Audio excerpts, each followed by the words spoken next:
आप सभी लोगों का स्वागत है। मेरा नाम है यशदेव मलिक। तो आज की वीडियो सिटीजनशिप को लेकर है। राइट, आप हैरान हो रहे होंगे क्योंकि आमतौर पे ऐसी डिटेल्स में कभी लेकर नहीं आता। तो मैं आज आपको कुछ डिटेल्स बताना चाहता हूं जिसमें कुछ आपको पहले से पता होंगी और कुछ मैं पॉलिशिंग करके आपको आज समझाऊंगा। तो सबसे पहले सिटीजनशिप जो है, आप किसी भी देश की अगर लेना चाहते हैं तो उसका सबसे आसान तरीका तो होता है इन्वेस्टमेंट का, बिजनेस का। ये सबसे आसान होता है कि आप उनके देश में जाके इन्वेस्टमेंट करते हैं। तो ज्यादातर देश ऐसी, मतलब ऑलमोस्ट हर कंट्री ये फैसिलिटी प्रोवाइड करती है और इसमें खर्चा कम से कम भी 50 लाख का होता ही होता है। जितना बड़ा देश होगा उतना ही ये महंगा होता चला जाएगा। यानी जितना अच्छा रिच कंट्री होगी, जहां पे ज्यादा अपॉर्चुनिटी होंगी, उतनी ये स्कीम महंगी होती चली जाती है, करोड़ों में चली जाती है। तो अब ये स्कीम 99% पॉपुलेशन को नहीं चाहिए, ऑब्वियसली बिल्कुल नहीं चाहिए। अब किसी ने इतना 50-60 लाख रुपए लगाना ही है तो फिर फायदा क्या है? इससे अच्छा तो हम इंडिया में ही है, राइट। दूसरा क्या तरीका हो सकता है? दूसरा तरीका हो सकता है अगर आप वर्क वीजा पे जाते हैं। अब ये भी बड़ा मुश्किल है क्योंकि वर्क वीजा इतनी आसानी से मिलता नहीं है, लेकिन फिर भी इसके बारे में थोड़ा सा समझ लेते हैं। आप वर्क वीजा लेकर जाते हैं किसी भी देश में, कहीं पर भी जाते हैं, कोई भी कंट्री ले लीजिए, एग्जाम्पल के रूप में फ्रांस ले लेते हैं। आपने फ्रांस का वर्क वीजा लिया, वहां पे आपने 1 साल का परमिट लिया या 2 साल का परमिट लिया, फिर से आप रिन्यू कराते चले गए, 5 साल हो गए आपको वहां पे। आपका रिकॉर्ड एकदम क्लीन है, आपका मतलब कोई इलीगल एक्टिविटी या कुछ भी नहीं है आपके अगेंस्ट। आप वहां पे एलिजिबल हो जाते हैं पीआर के लिए, टीआरसी के लिए, पीआर के लिए। इस प्रोसेस को हम पीआर का नाम दे देते हैं।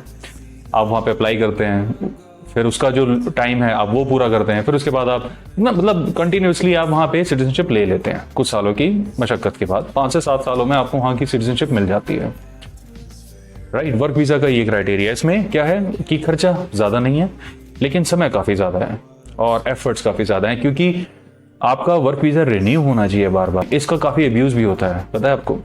बाहर जितने भी कंपनीज होती है ना, जब उनके पास कोई वर्क वीजा में आता है तो अच्छे से जानते होते हैं कि यहाँ पे सेटल होने आया है, तो वो जानबूझ के कम सैलरी उसको देते हैं।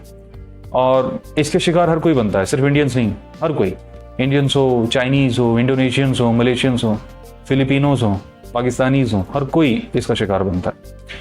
तो वहाँ पे वो अब्यूज होते रहते हैं, लेकिन वो ये सोचते हैं एक बार सिटीजनशिप मिल जाए, टीआरसी मिल जाए, पीआर मिल जाए, इसके बाद देखेंगे, राइट।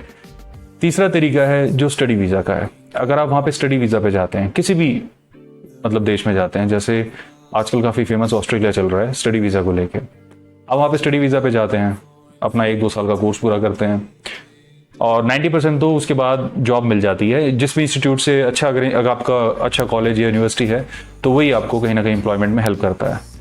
तो उसमें आपको उस बिहार पे आपको वर्क परमिट मिलता है, जिसे आप अगेन रिन्यू कराते रहते हैं और जो भी उनका टाइम है वो आप पूरा करते हैं। उसके बाद आप एलिजिबल हो जाते हैं कि आप वहाँ पे अप्लाई कर दीजिए अपनी परमानेंट रेजिडेंसी के लिए, राइट। तो ये तीसरा तरीका है स्टडी वीजा को लेके। ये यूएस में भी बहुत होता है, कनाडा में भी बहुत होता है, यूके, ऑस्ट्रेलिया में, हर जगह होता है, काफी जगह होता है, यूरोप में भी बहुत जगह होता है। चौथा तरीका है अगर आप डायरेक्टली यहां से पीआर अप्लाई करें। इसकी विंडो बहुत ही कम देश देते हैं कि आप डायरेक्ट यहां से अप्लाई कर सकें। जैसे कनाडा है, इसकी विंडो ओपन करता है कि आप अपने घर बैठे पीआर अप्लाई कर सकते हैं। उसकी एलिजिबिलिटी होती है, राइट, कि हस्बैंड वाइफ में से कोई एक मास्टर्स की डिग्री होनी चाहिए, उनका जो है अच्छा एजुकेशनल बैकग्राउंड होना चाहिए, उनका जो कोई क्रिमिनल रिकॉर्ड नहीं होना चाहिए, उनका आइल्स का स्कोर जो है वो अच्छा होना चाहिए। तो ऐसी कंडीशंस होती हैं। एक होता है जो वीजा लॉटरी सिस्टम है, वो काफी देश तो नहीं करते, 2-4 ही देश है जो करते हैं। जैसे अमेरिका करता है वीजा लॉटरी सिस्टम जो करता है, लेकिन ये लॉटरी सिस्टम में हर साल 50,000 इमिग्रेंट्स को इन्वाइट करता है कि मैं लॉटरी निकाल रहा हूँ, आप अप्लाई कर दीजिए, अगर आपका नाम आ गया तो सीधे आपको ग्रीन कार्ड मिलेगा। लेकिन उस सिस्टम में वो देश नहीं होते जहाँ के सबसे ज्यादा इमिग्रेंट्स वहां पे जाते हैं। जैसे चाइना नहीं होता, इंडिया नहीं होता, और ऐसे जो कंट्री जिनके सबसे ज्यादा इमिग्रेंट्स वहां पे जाते हैं। वहां पे होते हैं जो देश बिल्कुल छोटे छोटे होते हैं ना, जो आपने सुने भी नहीं है, जो करेबियन आइलैंड कंट्रीज है, और उसके अलावा जैसे ये इधर पैसिफिक ओशन कंट्रीज हैं, छोटी छोटी कंट्रीज हैं, आइलैंड कंट्रीज हैं। ये ज्यादा स्कीम्स उनके लिए होती है। अमेरिका ने ऐसी स्कीम है कि इराकी और अफगानिस्तानीज के लिए भी अप्लाई शुरू करी थी कुछ साल पहले। उसमें यह था कि अगर आप अफगानी या इराकी हैं और आपने वहां पे उनकी सरकार की, मिलिट्री की हेल्प करी है, तो आप एलिजिबल हो जाते हैं यहाँ पे पीआर अप्लाई करने के लिए। तो एक स्कीम वैसी भी होती है, तो वो भी कुछ खास काम की नहीं होती, क्योंकि उसके लिए भी स्ट्रिक्ट प्रोटोकॉल्स होते हैं और वो इंडियंस के ऊपर एप्लीकेबल ही नहीं है। और जो सबसे ज्यादा फेमस है, जो सबसे ज्यादा लोग ट्राई करते हैं, सक्सेसफुली ट्राई कर लेते हैं, वो है टूरिस्ट वीज़ा। जो डिटेल मैं आपको बताने वाला हूँ, ये डिटेल मैं आपको एक जनरल सेंस में बताने वाला हूँ, तो बहुत टेक्निकली इसको समझने की जरूरत नहीं है। फिलहाल आप इसे जनरली समझिए कि ये होता क्या है। आप यहाँ पे किसी भी देश में जाना चाहते हैं, किसी भी, अब फ्रांस की बात कर रहे थे, उसी का एग्जांपल ले लेते हैं। आपने फ्रांस का वीज़ा अप्लाई किया, यहाँ से वीज़ा आपका सक्सेसफुल हो गया, आप शेंगन में चले गए। शेंगन में जाने के बाद आपने अपना टीआरसी के लिए अप्लाई कर दिया। अब क्या है शेंगन का कैलकुलेशन, जैसे आपने मेरी पिछली वीडियो में मैंने आपको बताया था, बड़ा इंटरेस्टिंग है।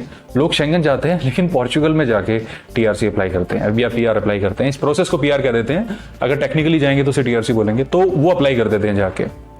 अब वो अप्लाई कर देते हैं, लेकिन कमाल की बात है, लिया उन्होंने फ्रांस का वीजा, गए वो पोर्चुगल है। क्योंकि पोर्चुगल इतनी आसानी से वीजा नहीं देता।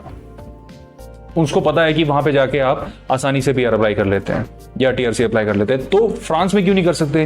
क्योंकि फ्रांस इतनी आसानी से टीआरसी नहीं देता, वो थोड़ा टाइम लगाता है। यानी पुर्तगाल का टूरिस्ट वीजा मुश्किल है लेकिन टीआरसी आसान है। इन कंट्रारी फ्रांस का टूरिस्ट वीजा आसान है लेकिन टीआरसी मुश्किल है। तो लोगों ने बड़ा इंटरेस्टिंग इसका सॉल्यूशन निकाला कि आप टूरिस्ट वीजा तो लो फ्रांस का और टीआरसी लो पोर्चुगल की। तो शेंगन की कुछ कैलकुलेशन ऐसे चलती है, अलग अलग देशों की कैलकुलेशन है। तो जैसे टूरिस्ट वीजा पे वहां पर गए और उसे कन्वर्ट करा लिया। काफी सारे लोग हैं जो कहते हैं कि हमें टाइम लगने दो, लेकिन हमने लेना है तो फ्रांस का ही लेना है, या हमने लेना है तो जर्मनी का ही लेना है। उनके भी अपने अपने क्राइटेरिया है, कन्वर्ट हो जाता है। अब ये जो टूरिस्ट वीजा कन्वर्ट होता है, चाहे वो फ्रांस हो, चाहे वो यूके हो, चाहे वो ऑस्ट्रेलिया हो, कहीं भी हो, या कनाडा ही क्यों ना हो, इसके क्या क्राइटेरियाज हैं, ये कैसे होता है? देखिए, इसमें सबसे पहले आपको समझने की जरूरत है कि टूरिस्ट वीजा को कन्वर्ट करने की फैसिलिटी ऑलमोस्ट हर कंट्री देती है। ऑलमोस्ट हर कंट्री, आप किसी भी कंट्री की बात करें, हर कंट्री आपको ये फैसिलिटी देती है। क्यों? क्योंकि हर एक को इमिग्रेशन चाहिए, क्वालिटी इमिग्रेशन चाहिए, जैसे भी चाहिए। टूरिस्ट वीजा को कन्वर्ट करने का सिस्टम काफी सारी चीजों पे डिपेंड करता है। सबसे पहले तो आपको इसमें रिक्वायरमेंट होती है एक इमिग्रेशन अटॉर्नी की, कोई अच्छा इमिग्रेशन लॉयर, अच्छा, जो खामखी में आपको लूटे ना, जिसको वाकई में वहां की नॉलेज हो, जिसको वाकई में अच्छे से वहां के रूल्स रेगुलेशन जो भी चेंज हो रहे हैं, नए पुराने, उसको सब पता हो, उसका ट्रैक रिकॉर्ड अच्छा हो, राइट। ये सारी चीजें कंप्लायंस में हो एक इमिग्रेशन अटॉर्नी को लेके। दूसरा फैक्टर है कि वहां के जो लॉ ऑफ द लैंड क्या है, यानी अगर फ्रांस जा रहे हैं तो वहां के लॉज क्या कहते हैं, कनाडा जा रहे हैं तो वहां के लॉज क्या कहते हैं, क्या वहां पॉसिबल है भी कि नहीं है हम इमिग्रेशन अटॉर्नी लगा के बैठ गए और हमें लॉज ही नहीं पता है। दूसरा, वहां के लॉज भी फेवरेबल होने चाहिए, यानी एटलीस्ट प्रोविजन तो होना चाहिए। फेवरेबल हो भी ना, बात की बात है, लेकिन प्रोविजन जरूर होना चाहिए कि पॉसिबिलिटी है इस चीज की कि नहीं।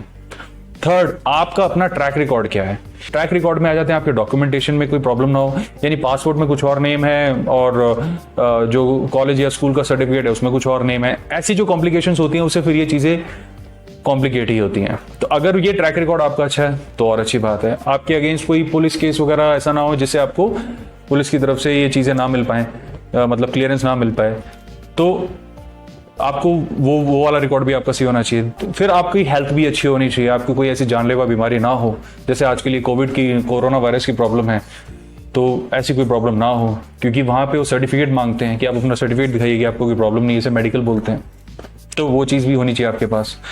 सबसे इंपॉर्टेंट फैक्टर, ये तो हर कोई अरेंज कर लेता है, जो पर्सनली मेरा एक्सपीरियंस है, जो मैं आपके साथ शेयर करना चाहता हूँ, वो ये है कि उस कंट्री का पॉलिटिकल माहौल क्या है। अब देखिए, असाइलम और रिफ्यूजी वगैरह फैसिलिटीज तो अमेरिका शुरू से ही देता आ रहा है, लेकिन ट्रंप ने आती उसमें सख्ताई कर दिया, तो अब इतना इजी नहीं रह गया वहां पे, राइट। तो पॉलिटिकल माहौल क्या है उस देश का, वो भी मैटर करता है कि कौन सी सरकार है, क्या वो एंटी इमिग्रेंट गवर्नमेंट है सेंटर के अंदर, या प्रो इमिग्रेंट या न्यूट्रल गवर्नमेंट है, ये जानना बड़ा जरूरी होता है। तो ये पॉलिटिकल नॉलेज भी इंपॉर्टेंट है किसी भी देश में जाने से पहले। तो इसके लिए मैं आपको बोलूंगा कि सबसे पहले आप ऐसा अच्छा इमिग्रेशन अटॉर्नी आपके पास होना चाहिए जिसको ये चीजों का पता हो। आप उसको पैसे देने से पहले अच्छे से उससे बात करें, फोन पे बात करें कि भैया मैं ऐसे ऐसे वीजा लेकर आ रहा हूं, क्या आप मेरा सारा वहां पे संभाल लेंगे? वो कहेगा हाँ जी संभाल लूंगा, तो मेरे को बताइए क्या क्या डॉक्यूमेंट चाहिए, मैं लेकर आता हूँ, मैं यहीं से पूरा रेडी होकर जा रहा हूँ, जैसा भी है। तो ये चीज सबसे इंपॉर्टेंट है। अगर मान लीजिए वहां की गवर्नमेंट ही एंटी इमिग्रेंट गवर्नमेंट आई है फॉर द टाइम बीइंग, तो आपका केस कॉम्प्लिकेट ही होएगा, फिर प्रॉब्लम आएगी। तो ये चीज आपको शुरू से क्लियर होनी चाहिए। लेकिन अगर आपको इन सारे हेडेक से दूर जाना है तो सिंपल इन्वेस्टमेंट वीजा ले लीजिए। हर कंट्री का अलग अलग पॉलिसी होता है, मैं इस वीडियो में हर एक कंट्री का नहीं बता सकता आपको, हर कंट्री का अलग अलग सिस्टम होता है। कोई आपसे $1 लाख से लेके $2.5 मिलियन तक लोग मांगते हैं, पाउंड तक मांगते हैं, राइट। $500,000 तो अमेरिका भी मांगता है, कहता है अगर आपके पास 3.5 करोड़ इन्वेस्ट करने की क्षमता है वाइट में, तो आप आइए हमारे देश, हम आपको ग्रीन कार्ड के लिए एंटरटेन करेंगे, राइट। अब इतना पैसा वहां पे इन्वेस्ट करना पड़ेगा। तो ये ऑस्ट्रेलिया का, इसे गोल्डन वीजा भी कहा जाता था, आज भी गोल्डन वीजा के नाम से फेमस है ये स्कीम। ऑस्ट्रेलिया भी इस चीज का जो है ऑफर देता है, और इसको सबसे ज्यादा लेने वाले ऑस्ट्रेलिया में कौन थे? Chinese, of course. ये इंफॉर्मेशन सिर्फ आपके रेफरेंस के लिए, कि आप अगर किसी से डील कर रहे हैं तो आपको पता हो कि आप क्या डील कर रहे हैं। That's it, right. तो इन चीज़ों का ध्यान रखिए। अगर आप चाहते हैं कि कंट्री स्पेसिफिक इमिग्रेशन की इंफॉर्मेशन मैं आपको देना शुरू कर दूं, तो आप उसे कमेंट में लिखिए, आने वाले टाइम में मैं वो भी शुरू कर दूंगा। जैसे हमने वीज़ा सीरीज शुरू करी थी ना, हर कंट्री की वीज़ा की इंफॉर्मेशन देनी शुरू करी थी, ऑलमोस्ट हर कंट्री की वीज़ा इंफॉर्मेशन इस चैनल पे है। ऐसे ही अगर आप चाहते हैं तो मैं एक इमिग्रेशन सीरीज या सिटीजनशिप सीरीज एक हम लोग कंसीडर करेंगे शुरू करने के लिए। उसमें हर कंट्री की सिटीजनशिप कैसे ली जाती है उसकी नॉलेज आपको दी जाएगी, अगर आप चाहते हैं तो। नहीं तो सबसे आसान तरीके मैंने आपको बताए दिए हैं। तो उम्मीद करता हूँ ये वीडियो आपके लिए काफ़ी इंसाइटफुल रही होगी। इसको सब्सक्राइब करें, चैनल को शेयर करें इस इन्फॉर्मेशन को। और कुछ पॉइंट्स अगर मिस हो गए हैं, कोई इन्फॉर्मेशन, कोई क्वेश्चन मैं आपका मिस कर गया हूँ, हालांकि मैं कोशिश कर रहा हूँ सारे क्वेश्चंस के आंसर देने की, लेकिन अगर कोई क्वेश्चन मैं मिस कर गया हूँ तो आप उसे कमेंट कर दीजिए, मैं उसका भी रिप्लाई देने की पूरी कोशिश करूँगा। आपका दिन शुभ रहे, बाय बाय।